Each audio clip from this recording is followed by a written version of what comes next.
Simple ప్రాసెస్లో కమ్మటి chicken పచ్చడి కోసం 1/2 కేజీ బోన్లెస్ చికెన్ తీసుకున్నాను. సింపుల్ ప్రాసెస్లో చేసిన ఈ పచ్చడి మీకు సంవత్సరం పాటు నిల్వ ఉంటుంది. కావాలంటే మీరు క్వాంటిటీస్ అన్నీ పెంచుకుని చేసుకోవచ్చు. ఇలా మసాలాలన్నీ వేయించుకుని దోరగా చల్లార్చి మెత్తని పొడిని చేసి పెట్టుకుని, అల్లం వెల్లుల్లిని కూడా మెత్తగా పేస్ట్ చేసి పెట్టుకుని, చికెన్ ముక్కలకి అల్లం వెల్లుల్లి పేస్టు, పసుపు, ఉప్పు కలిపి స్టవ్ వెలిగించుకొని ప్యాన్ పెట్టి ఈ కలిపెట్టుకున్న ముక్కల్ని వేసి 1 నిమిషం పాటు హై ఫ్లేమ్లో వేయించుకుని ఫ్లేమ్ని మీడియంలోకి టర్న్ చేసి మూత పెట్టి 5 నిమిషాల తర్వాత చూస్తే ఇలా వాటర్ వచ్చి ఉంటుంది అంతా.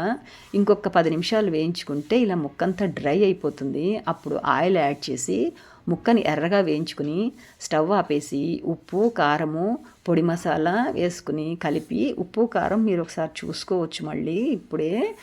అంతా చల్లారిన తర్వాత నిమ్మరసం యాడ్ చేసి గ్లాస్ బౌల్లోకి షిఫ్ట్ చేసి నెక్స్ట్ డే మార్నింగ్ చూస్తే ఇలా ఉంటుంది. దీన్ని గ్లాస్ జార్లోకి తీసుకుని స్టోర్ చేసుకోవడమే.